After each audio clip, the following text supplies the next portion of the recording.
प्यारे विद्यार्थी, एक बार फिर से हम लोग आपके साथ में हैं। रुक जाना नहीं और पूरक के विद्यार्थी परेशान ना हो, आपकी पूरी तैयारी हम करवाएंगे। आप देख रहे होंगे विश्व का मानचित्र आपके सामने है। आपको क्या करना है, खाली नक्शे आपको खरीदना है और उसको बार बार अभ्यास करके आपको देखना है। आपको कोई समस्या नहीं होगी, अभ्यास करते रहिए और बहुत अच्छे तरीके से आप इसको कर लेंगे, ये मुझे पता है। बस आप देखते रहिए और पूरे अच्छे तरीके से इसका अभ्यास आप लोग करते रहेंगे, ठीक है। अब आप आगे की तरफ देखें और हम आपको बता रहे हैं मानचित्र में क्या क्या चीज़ें हैं। 5 नंबर का आएगा ये विश्व का मानचित्र, आपको मानचित्र मिलेगा, उसमें भरना होगा। तो यहाँ देखिए, हम सबसे पहले स्थान के नाम की ओर चलें तो 1 नंबर के क्वेश्चन में स्थान का नाम आता है। तो यहाँ पर आप सबसे पहले न्यूयॉर्क, थोड़ा नीचे आएगा इससे, न्यूयॉर्क भरेंगे। क्या भरेंगे? न्यूयॉर्क। एक चीज़ ध्यान देने वाली बात है, संयुक्त राज्य अमेरिका के नक्शे में कभी न्यूयॉर्क पूछा जाता है, कभी वाशिंगटन डीसी पूछा जाता है, वाशिंगटन डीसी, और कभी शिकागो पूछा जाता है। ये तीनों चीज़ें लगभग इसी स्थान पर आएगी। तो आप तीनों में से कोई भी आए तो यहीं पॉइंट या फिर थोड़ा सा नीचे इधर लगा के आप क्लियर कर लेंगे। न्यूयॉर्क समझ के आप लोग। दूसरा जो है मुख्य शहर है रियो डी जेनेरो।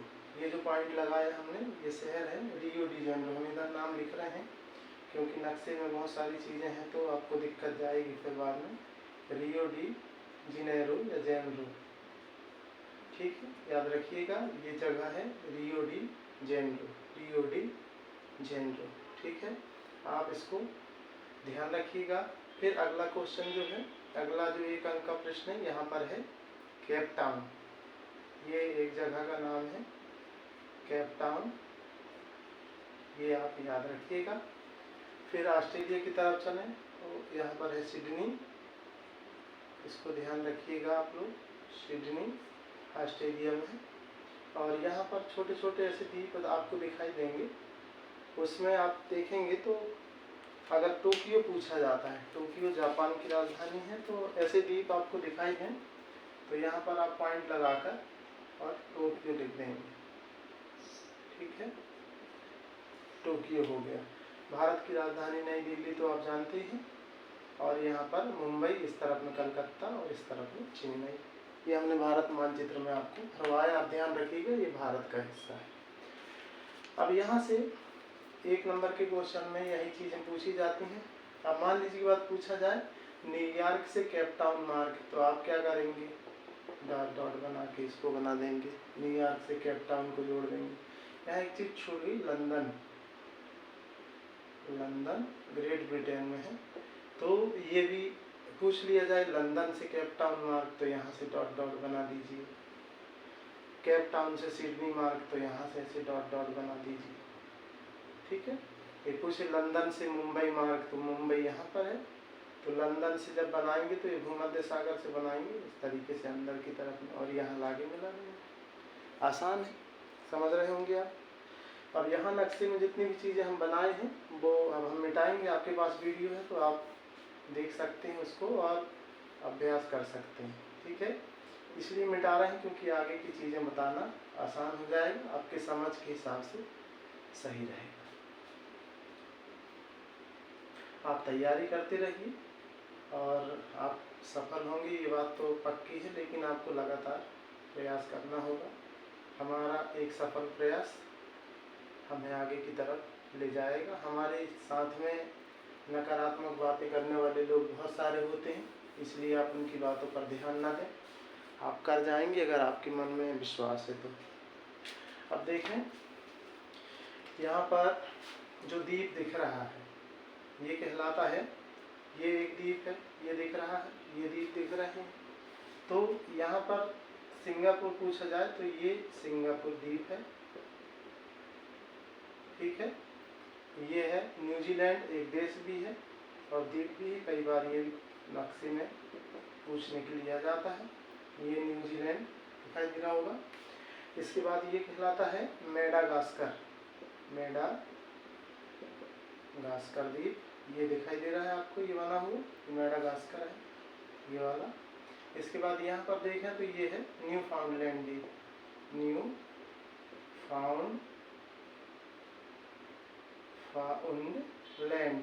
फाउंडलैंड, याद रखिएगा। इन द्वीपों में से पूछ लिया जाता है। एक और चीज़ पूछ लेते कभी कभी, हांगकांग, तो हांगकांग भी यहीं पर है, चीन के अधिकार में है अभी वर्तमान समय में। Hong Kong, Singapore, Newfoundland, New Zealand, Madagascar. ठीक है, अब आपके पास है ये चीज़, इसलिए हम इसको भी इरेज कर देंगे ताकि आपको नक्शा समझने में आसानी होगी। इसके बाद देखिए, आप लोग जो परिस्थितियों में वर्तमान समय में है, एक बहुत सारा डर होगा आपके अंदर, उससे आप निकलिए, क्योंकि डर के साथ में आप परीक्षा नहीं दे पाओगे। आप जब तक बहुत अच्छे कॉन्फिडेंस में नहीं आओगे, पढ़ते रहोगे, अभ्यास करते रहोगे, तो आपका कॉन्फिडेंस लेवल बढ़ जाएगा और आप बहुत अच्छा मेहनत, अच्छी प्रयास से अच्छे अंक के साथ पास होंगे। अब देखें अगला क्वेश्चन। अगर हमें कुछ चीज़ें से हट के पूछी जाए, जैसे कि घास के मैदान पूछे जाए, तो आप देखेंगे यहाँ पर संयुक्त राज्य अमेरिका है, यहाँ ऐसा निशान बना के आपको पूछा जाए अगर प्रेरी का घास का मैदान, प्रेरी घास का मैदान, तो ये प्रेरी घास का मैदान हुआ।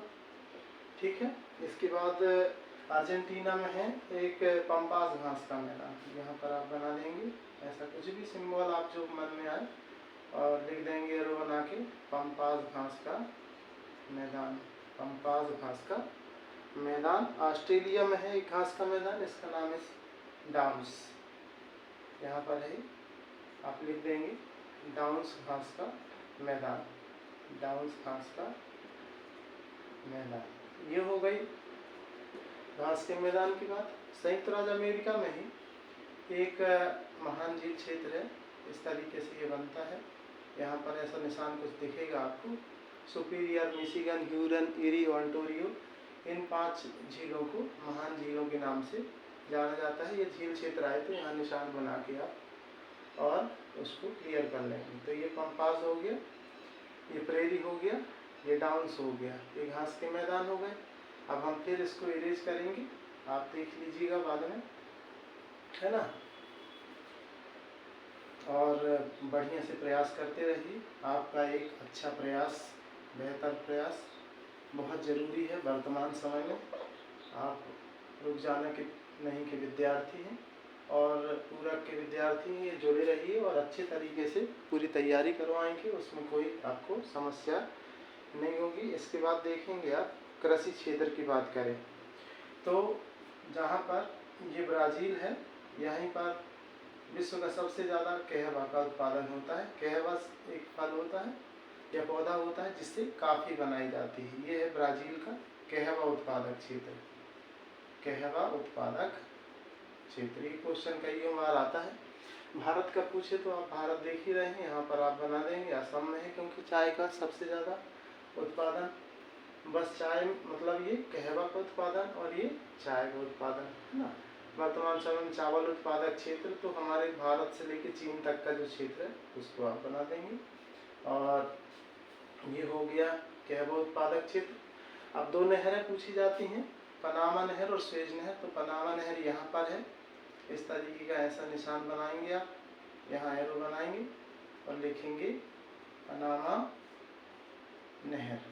ठीक है, और ये जो नहर है पनामा नहर, यहाँ अटलांटिक महासागर है इस वाले हिस्से में ये पूरा, और इधर प्रशांत महासागर, इन दोनों को जोड़ती हुई ये नहर बनाई गई है। इससे संयुक्त राज्य अमेरिका का जो व्यापार है इससे बढ़ा है, इसको संयुक्त राज्य अमेरिका का व्यापार बढ़ा है। और यहाँ पर देखेंगे आप तो ये भूमध्य सागर है, ये हिस्सा दिखाई दे रहा होगा, हमने ये कवर किया, ये भूमध्य सागर, और ये नीचे वाला हिस्सा लाल सागर। इन दोनों को जोड़ते हुए भी एक नहर बनाई गई जिसका नाम है स्वेज नहर। तो भारत में यूरोप का व्यापार कैसे होता है, लंदन से अगर जाना है तो लंदन से पहले आए भूमध्य सागर, फिर पहुँचे स्वेज नहर और फिर गए लाल सागर और फिर पहुँच गए मुंबई।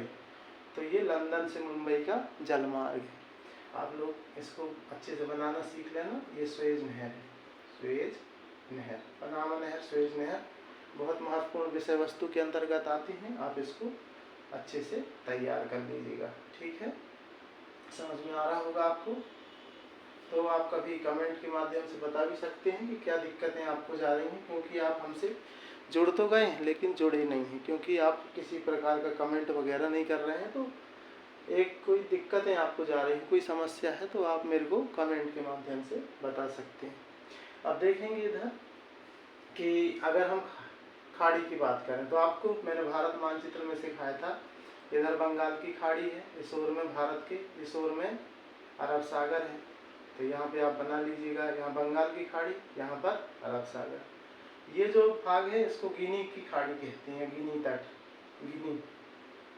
गिनी की खाड़ी या गिनी का तट। ये वाला हिस्सा ये अंदर की तरफ है, ये समुद्र वाला हिस्सा गिनी की खाड़ी कहलाता है, और जो हिस्सा समुद्र से लगा है वो तट कहलाता है, गिनी का तट। ऐसे यहाँ पर बेरिंग जल संधि है, बेरिंग जल संधि।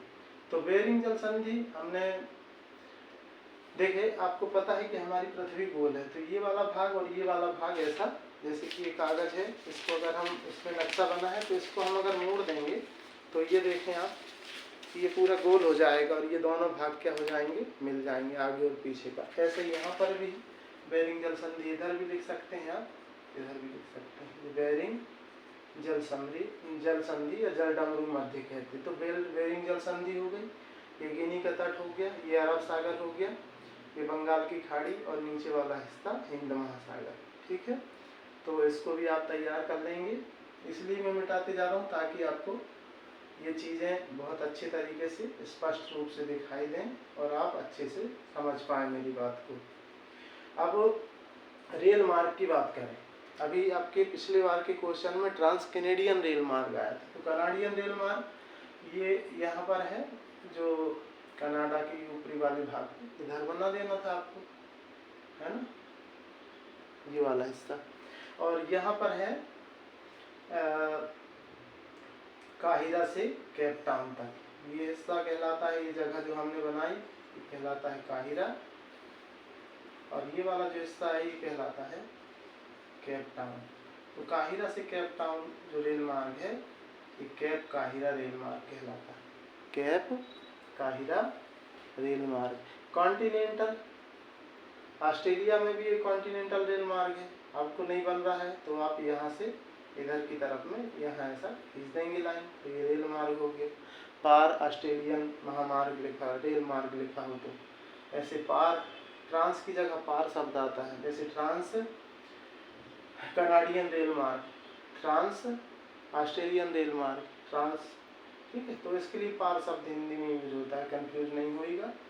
तो ये महत्वपूर्ण है, केप टाउन से काहिरा वाला। और एक यहाँ पर है जो पिट्सबर्ग से लेकर व्लादिवोस्टॉक को जोड़ता है, तो ये सोवियत रूस में है, ठीक है। सोवियत रूस में इस तरीके से आप बना देंगे, यहाँ लिख देंगे पिट्सबर्ग और इधर लिख देंगे व्लादिवोस्टॉक। पिट्सबर्ग से व्लादिवोस्टॉक तक ये क्षेत्र है। ये जो है विश्व का सबसे लंबा रेल मार्ग, हम पढ़ भी चुके हैं। तो ये हो गए रेल मार्ग मुख्य दो, केप काहिरा रेल मार्ग और ट्रांस साइबेरियन